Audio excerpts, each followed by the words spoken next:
This. Hello, everyone, and welcome to another episode of Healing Conversations.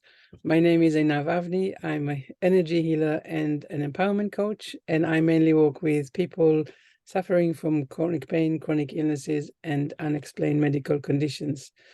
This podcast is all about healing you, healing me, healing everyone.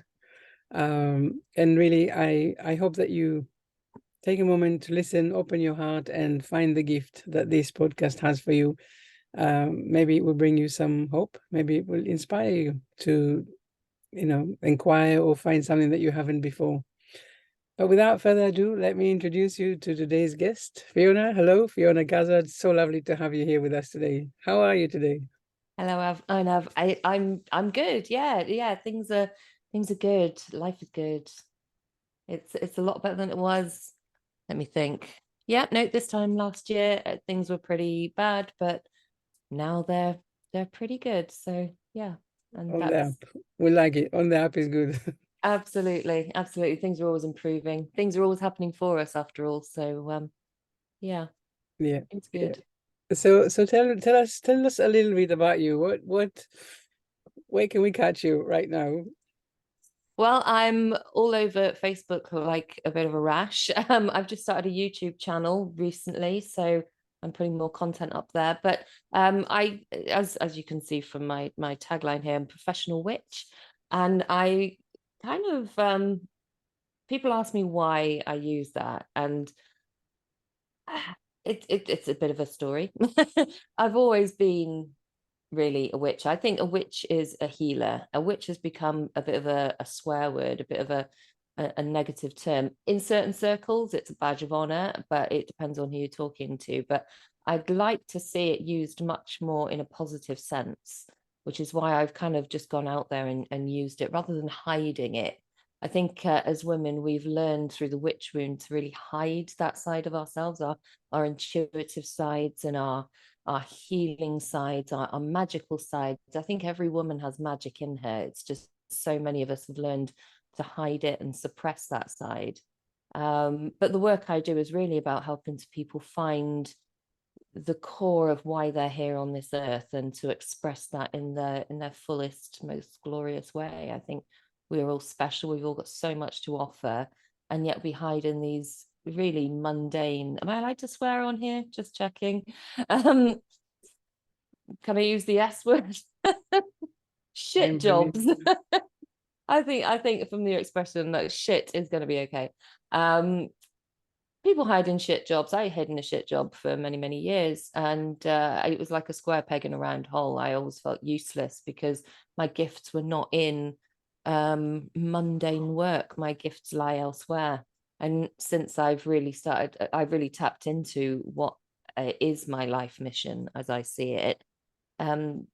Things have just got better and better. I've had so much satisfaction in the lives I've changed for the better. I've set people on courses that they had no idea was going to happen, like when they landed on the call with me, and then they've gone off and started doing the most amazing things. So yeah, I'm really excited about who else I get to help in life. So Amazing. But tell me a little bit, so professional witch, how did you know? How did you discover your gifts, your talents? How did that come about? it's again, I started to just sort of poke my head above the parapet a little bit, thinking I was going to get completely machine gunned down with it. But it's something that I inherited from my mother. She had intuitive gifts. She knew things about people she had no right to know. She would be able to tell if somebody was pregnant, what sex of the baby was. She could see through a situation when somebody was saying something. She was like, no, that's not the case. This is happening. She was also a very highly compassionate woman. She was not judgmental. I say that she made some really cutting remarks because she was so insightful about things, and that is certainly me. I have upset people in the past because when I speak a truth, people aren't always ready to hear it. So I have learned a little bit to shut up unless I'm asked. But you know, everything I do comes from a place of love, and the truth was the same was true from my mother. But yeah, so she always called herself the old witch. It was a little running joke, and I've definitely inherited her gift. So I you know, I started in business, let me think now, 12 years ago, because I completely burned out of the corporate life. I think most entrepreneurial stories start with that line. I burned out from the corporate life. I had a shit job. I think, what was I doing? Telesales at the time, which is great because I like to talk. It's just I don't like to hoodwink people into buying things. So I wasn't the best salesperson, but I could build a rapport with people. So I managed to get by. So I was made redundant, and then I tried to do some other jobs, and then I ended up in a job with a really bullying boss that burned me out and sent me completely. I crashed completely. I could barely, I had to learn everything from the ground up again. I completely broke down. And a whole lot of other things, as it happens with life, a whole load of other things crashed in on me at the same point. So it was really starting from scratch. And I was like, well, I don't feel like, one, I was very employable because of my mental health history at that stage. And secondly, I didn't want to go back into that environment and just make myself ill again. So I sort of thought, what can I do as a self-employment thing? I didn't want to sit there and do nothing. That's just not in me. I was brought up with a quite a strong work ethic in that sense. And I always felt like there was more, that I wasn't destined for this life sitting on the sofa feeling sorry for myself. That was my life for a little while when I figured things out. And I think there are times for that, but they can't be a forever thing. I know for some people that's how things are, but I think we've all got the potential to dig deep and see what really we're here for, and to get up and do those things. It's just having the belief that we can do it. So I started a web design business, of all things, which is obviously clearly completely related to what I do now, with my now ex-husband, and built that into a multi-six-figure business over the course of next few years. And then a whole load of other things happened. Brexit happened. We decided to move to France to escape the Brexit thing. And so I've lived here in France for the last 6 years now. So then COVID happened. And so in all of this time, I started off with my intuitive gifts. I started off with my spiritual beliefs, married a man who was very, very atheistic, didn't believe in any of it. And so I suppressed that side of myself in order to have like a smooth and happy life. But inside, it was always there. It was always eating at me. There was like this dichotomy between the me that was presenting to the world and the me that was inside believing the things I believed strongly, but not vocalizing them. And so that led to quite a disharmony in my soul, really. So when COVID happened, I feel like that stripped so much away from people, that people seem to go to one of two ways. They either sort of went down the day drinking, overeating, feeling like life is shit and everything's going to end up in a terrible place. And I kind of went, well, okay, I am so unfit. I've got such unhealthy habits. If I catch COVID, I am screwed. See, I'm being really careful with my language. I'm sweary. I do apologize. That's how I am. And so I started to clean things up. And then the more time went on, things started to occur to me. And one of the things that has always happened for me is spirit speaks to me in song. And I'll get a song go through my head. I've constantly got a jukebox of something going on in my head, some song or other. And this one day, the song Turn, Turn, Turn by the Byrds landed in my head. And I was like, okay, what's the lyric that I've got to pay attention to? There's always a lyric. I have to run through the song in my head. And then it hit me. We were 2 months into COVID. And so nobody could see each other. You couldn't see your friends. You couldn't hug anybody apart from those in your household. And the lyric, a time to embrace, a time to refrain from embracing.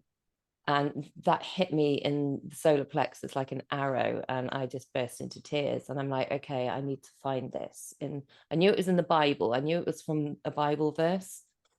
So what I tend to do when I come back to my spiritual side is go through Christianity, or at least the Bible, not necessarily Christianity as a whole thing. Maybe I spent a little bit of time on the ledge of Christianity, on the Holy Mountain, as I like to say, and I moved through that effectively, made sort of realizations about spirituality and my spirituality in there, and then came back to who I am, which is the witch, the healer. I decided at some point that I wanted to do coaching instead of web design. And so started on a very sort of like, should we say, like personal coaching, life coaching, content coaching became a part of it. I was playing around with different areas of how I could help people. But I've always had this sense, and I've written it down, and it's been up there for a few years now, my business mission to help and inspire people to find and share their life's mission. So everything I've done in my coaching has always been in the endeavor to find that sweet spot of where I'm actually doing that for people. So at some point I picked up tarot cards as a random thing, spirituality, and I'm trying to think how that happened. And I remember I had an angel card reading from somebody who I'd helped do some work on their website, and it was a skill swap. Did some stuff on their website. They gave me an angel card reading. And that, I was skeptical going into it at that point, because even though I got spirituality, I was like, angels, really? Now I'm like, Archangel Michael's my guy. I'm into Metatron. I've got Metatron's cubes everywhere.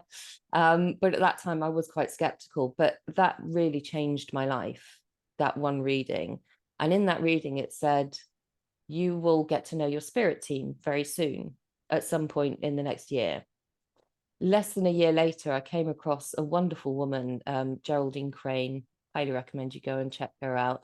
And we just kind of clicked on a few things and ended up in a messenger conversation going, okay, what do you do? And what do you do? And so she decided she needed some help with her content. So I was like, okay, let's do that.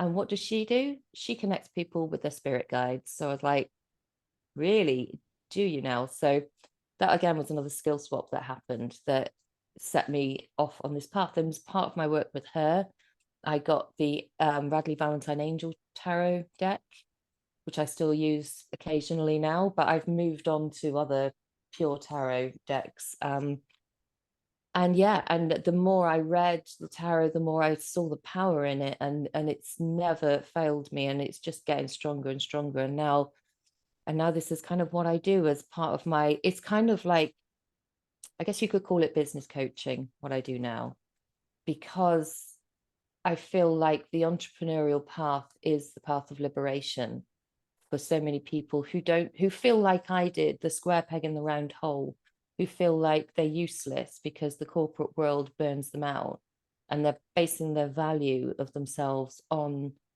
how they fit into a corporate structure. Whereas that's absolutely nothing to do with your value as a human being and your place in the world. So this is what I do now. I help people find their North Star, their purpose in life, using the tarot. Yeah,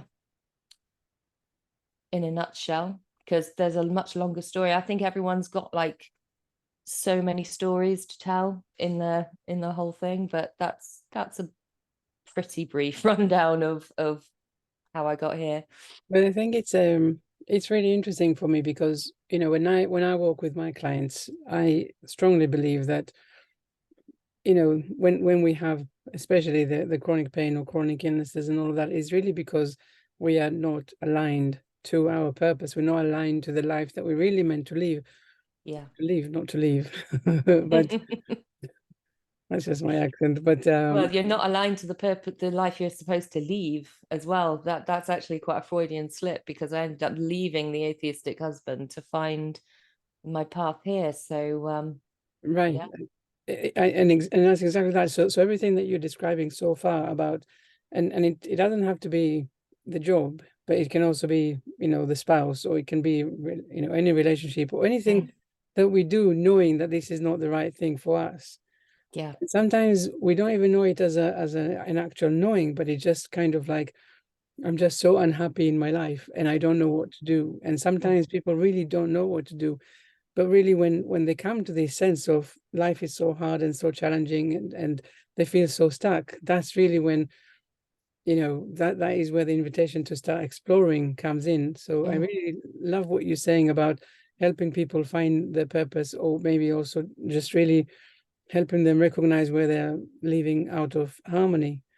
Because when we do find the harmony, we become better. You know, everything starts aligning. All the illnesses and everything, they do go away. Maybe not instantly, but that's setting us on the right path. But you don't get ill straight away, do you? It builds True. up over time. You don't suddenly wake up from being healthy and suddenly you've got an enormous cancerous tumor. It takes a long time to build up to that. And like with any illness, it takes a while to build up in the body. But the interesting thing in what you were saying there about people feeling unhappy, we're told this big lie that life is supposed to be a struggle.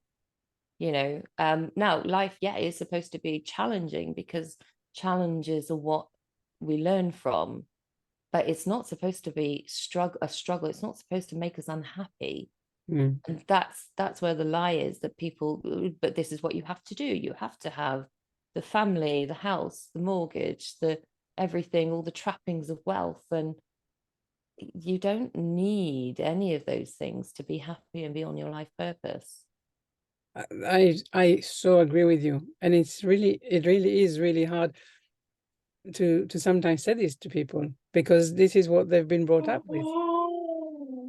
That's confirmation. This is Miska, and she is here to say, absolutely, I agree with what you're saying, Ainav. Thank you. Thank you for that.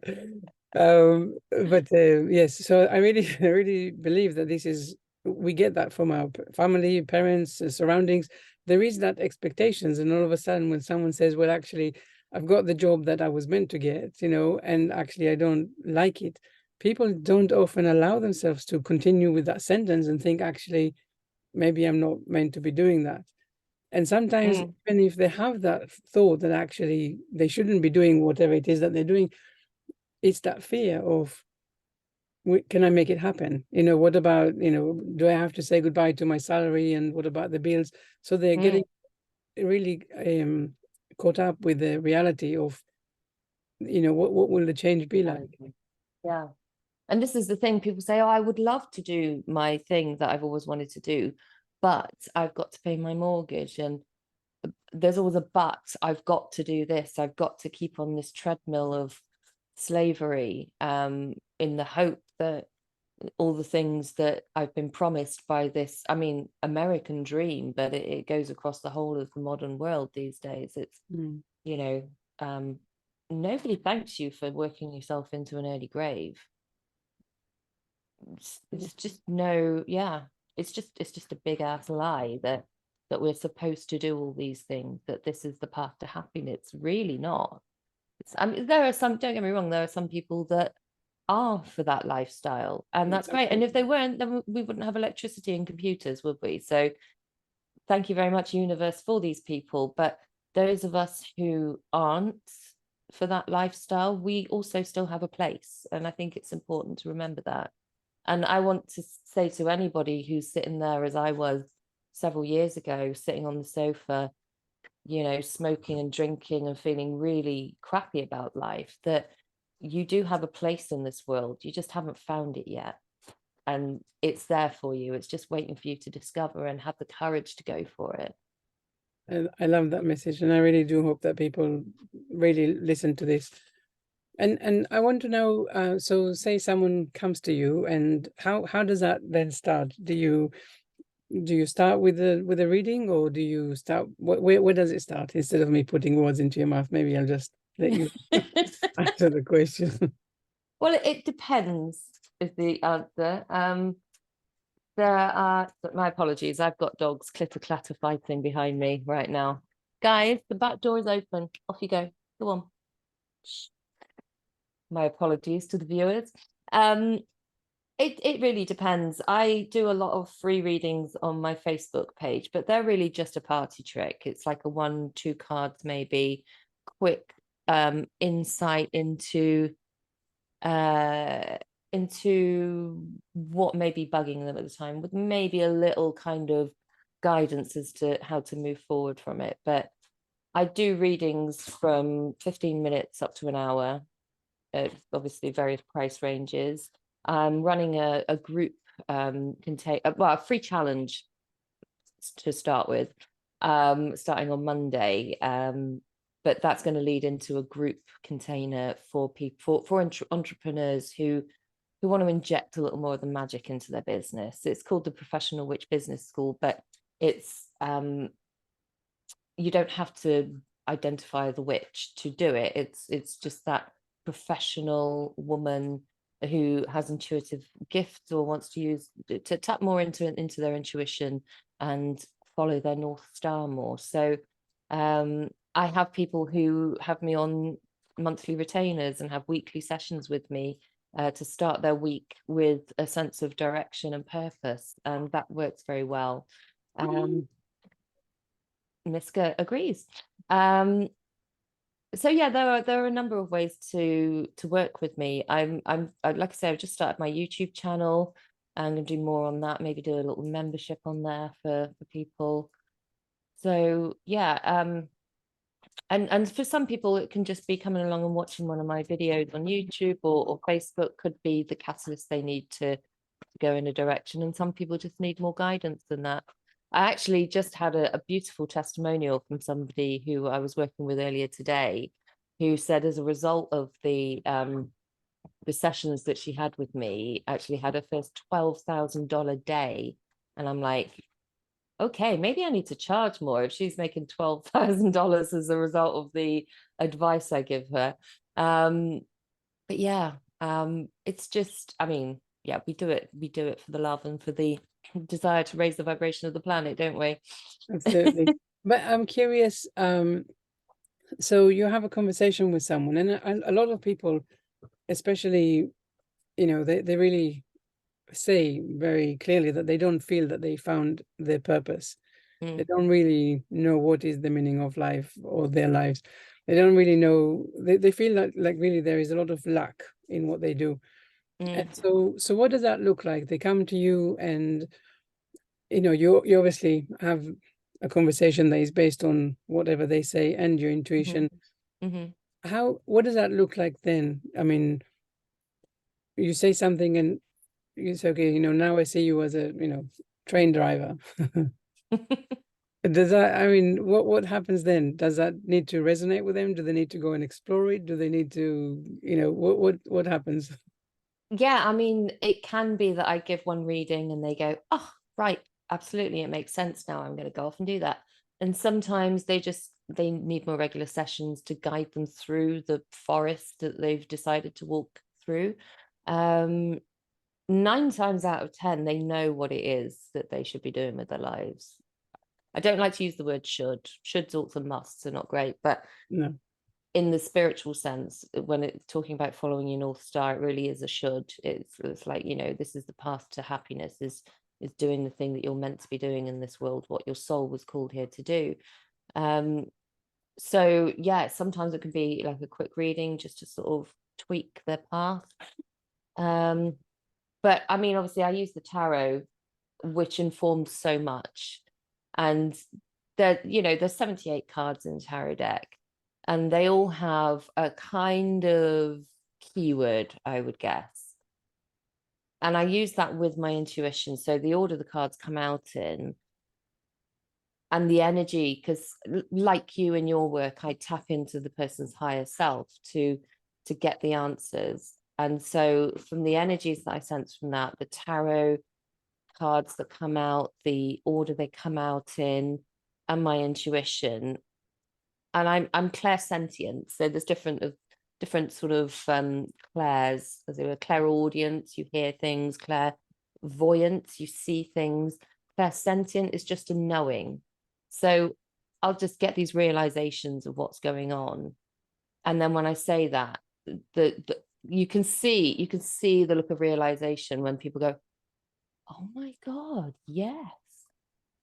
Oh wow, yeah, no, I hadn't thought of it like that, but yes, that makes utter sense. And it's beautiful. It's a beautiful moment when people go, oh my God, I hadn't thought of it that way. I'm not really a fortune teller. I must put the caveat on. I'm not like, you're going to meet a tall, dark stranger. That's, God, we'd all be meeting tall, dark strangers if every time a tarot reader said that, it came true. But having said that, I do have quite a funny story that happened recently in a reading. And this woman was going, and she talks about it quite openly because she's quite amazed by it. Miska, stop it. My apologies. She was going to the BBC Good Food Show to represent Thermomix. She's a Thermomix advisor. And I pulled out the Four of Swords, which is the card of rest. And I know that she works really hard. She's looking after her elderly father, and she does a lot. And I said to her, okay, this is the card of rest. This is saying to me that you need to make sure you're well rested before you go to the show. And all of this was just channeling through. I'll explain why after, but this was all just channeling through. And I was like, because you're going to meet somebody important, you're going to meet a celebrity. And then Ainsley Harriet just popped into my head and out of my mouth. And then I thought, how on earth do you know? You don't fortune tell, Fiona. You're not. How do you know Ainsley Harriet? Anyway, so she was like, oh, I'm going to check the website and see if Ainsley Harriet's going to be there on the days I'm going to be there. And he was. The one day she was going to be there, Ainsley Harriet was going to be there. And on the day she turns up there, Ainsley Harriet is there signing books, not far from the Thermomix stand. And he's saying loads of great things about Thermomix. So I'm sitting there on the Sunday, literally like, and I said to her, if you meet Ainsley Harriet, you better get pictures and you better send them to me as well. And about 3 or 4 o'clock in the afternoon, these pictures arrive with Judy draped all over Ainsley Harriet. He's got a big smile on his face. And I'm like, shut the front door, seriously.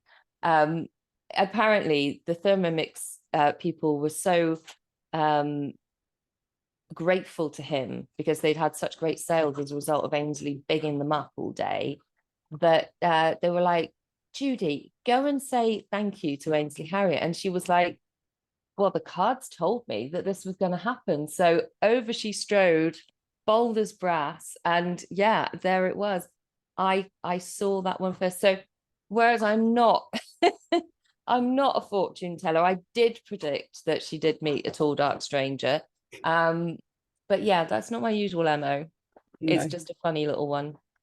Nice. So there's a few little fun stories like that. Like somebody else, her dog was unwell and she was very worried about it. So she was like, is he going to be all right? And I'm so like, oh my God, if somebody's ill and they want to know if somebody's going to live or die, I'm like, I don't like pulling on that. But having said that, I thought, okay, tarot, give me a sign how this dog's going to do. And it's a golden retriever dog. Or is it a Labrador? I don't know. I get confused with those two, but they're very similar. So I'm shuffling the cards and out pops the 10 of Pentacles. And on this particular deck is a picture of a smiling, happy golden retriever. And I said, I think your dog's going to be okay. And I did caveat, I said, I don't like to make predictions about health, but I think your dog's going to be okay. And as it turned out, they suspected the dog had a cancerous tumor and it was benign, and the dog's in full recovery and is nearly completely recovered now. So yeah, that stuff can happen, but it's not the sole purpose of my work. It's just little party tricks. Do you know what I mean? As I say it, it can be quite good fun. I like that. I like that. And I really like, going back to everything that you were saying, basically, is that, you don't, and people who come to you don't necessarily know what they're going to get at the end of it. but No. but it kind of feels like it's opening a door to a really important conversation, Mhm. in all directions of life. And I know that we haven't really asked that question of, why did we call the talk, trusting intuition, but I guess there is something in all of that, right? That when you open that door and you start allowing whatever comes in to really come in and introduce you, or them, or whoever, Mhm. Mm. to new possibilities, that's must be a really magical thing. It is. And when I go into a reading, I rarely know what it is they want to ask me, but I have complete and utter faith in my abilities as a tarot reader and my intuition that whatever it is they're going to come to me with, I will be able to deal with. And I've yet to be stumped by anything. I've always had, and the longer I've done this as well, the more I've come to trust my intuition. The more I trust my intuition, the better a job I do on this. So anybody watching this on the video, there's absolute dog scale electric going on behind me. Anybody listening on the audio may hear growling and clattering. I do apologize, but it's all good fun.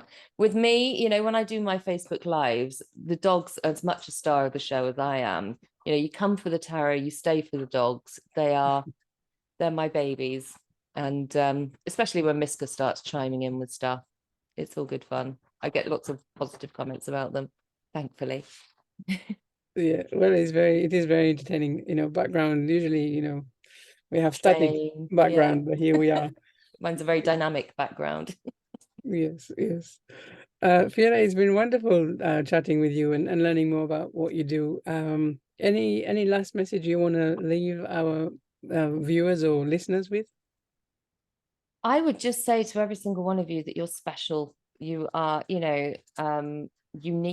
You have something to offer. Especially, I find if you're going through a really bad time, a really low time, and you feel that life is not worth living, that you're in your lowest point, this is the time to lift your head, because this is when the most amazing opportunities can come your way. And if you have your head down, you're not going to see them. So have a think who you are. Take a deep breath. Remember who you are. Remember what you want from life. Look up and look for the opportunities. Very important words. I think, especially, I guess, people with well, I'm all about the chronic pain and chronic illness, so I really want to say people who are suffering, it's very easy, I guess, to feel so fed up and so frustrated, worrying that there's no cure, there's no way forward. And actually, I so believe in that sometimes doctors might say one thing, but actually the solution or the message will come from a completely different place. So when you do keep your head up, when you take a deep breath, when you say, okay, universe, introduce me to my next signal or Opportunity. message or something. Yes, Yeah. exactly. Then Well, this is the thing. Back when I was on the sofa feeling sorry for myself, and I don't use that term lightly. I don't mean that as a term to.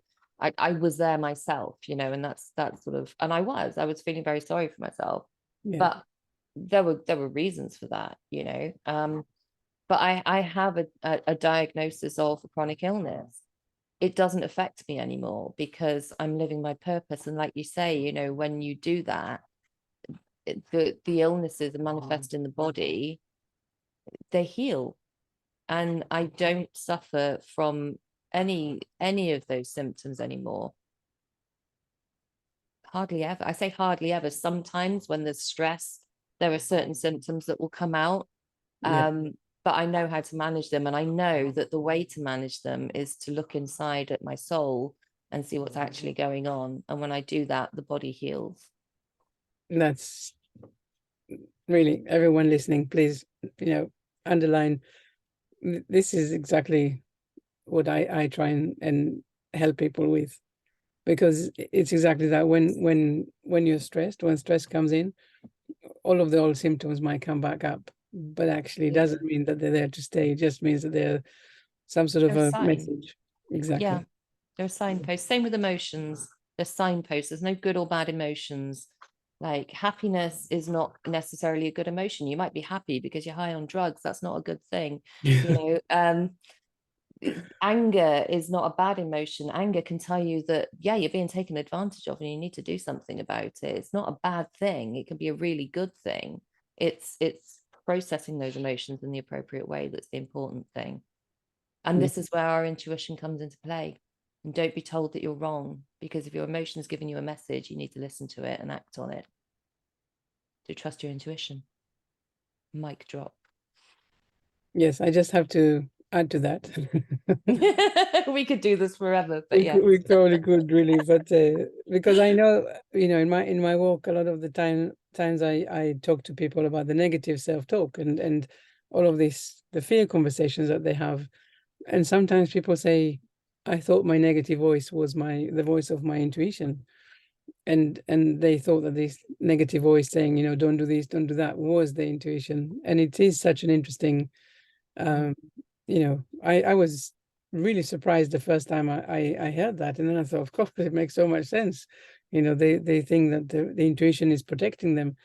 Usually the intuition is not trying to stop you from doing things that actually excite you. And that's really important to at least just think about.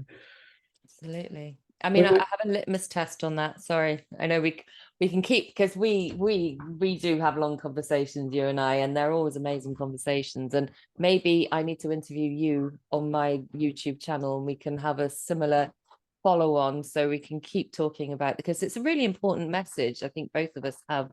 We're working to the same end, slightly different methodology, but we're here to heal the world ultimately. But the litmus test, whether it's your intuition or your ego, is whether it's coming from a place of love or from fear. Don't do that. It's coming from a place of fear. No, okay, don't jump off this bridge because I'm going to splat myself on the ground. Yeah, that's fear. But you know, your intuition would never actually tell you to do that. It's about coming from a place of love. It's coming from a place of love, and it's motivating you to do something positive. That's your intuition. Yeah. Thank you for clarifying that. I think that's very, very helpful. So we come to the end of the conversation, but if anyone listening, if they have anything to add or to ask or to comment, then please do so wherever you're watching this. We are here, and we will definitely welcome the conversation.